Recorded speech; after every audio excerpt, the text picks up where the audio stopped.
2026 সালে বাংলাদেশ এক নতুন শক্তির নাম। প্রতিরক্ষা ব্যবস্থায় আসছে এমন কিছু আপগ্রেড যা বদলে দিতে পারে পুরো সামরিক শক্তির চিত্র। বাংলাদেশ সেনাবাহিনী নিচ্ছে আধুনিক ট্যাঙ্ক ও অ্যান্টি ট্যাঙ্ক অস্ত্র, বিশেষ করে নতুন প্রজন্মের মিসাইল সিস্টেম যা শত্রুর ট্যাঙ্ক ধ্বংস করতে সক্ষম কয়েক সেকেন্ডেই।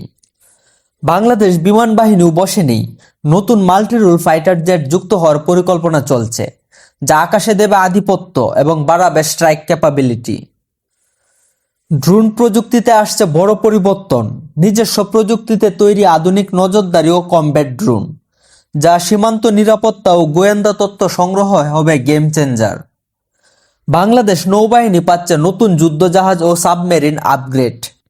সমুদ্র সীমা রক্ষায় এখন বাংলাদেশ আরও শক্তিশালী, বিশেষ করে ব্লু ওয়াটার নেভির দিকে এগিয়ে যাচ্ছে দ্রুত। সবচেয়ে ভয়ঙ্কর বিষয় মিসাইল সিস্টেম, দূরপাল্লার ও নির্ভুল আঘাত হানতে সক্ষম নতুন প্রযুক্তি, যা যে কোনো শত্রুর জন্য হতে পারে বড় হুমকি। শুধু অস্ত্র নয়, বাংলাদেশ স্পেশাল ফোর্স ও প্রশিক্ষণ ব্যবস্থাও হচ্ছে আরও আধুনিক, মানে শক্তি, দক্ষতা আর প্রযুক্তি সব দিক থেকেই আপগ্রেড।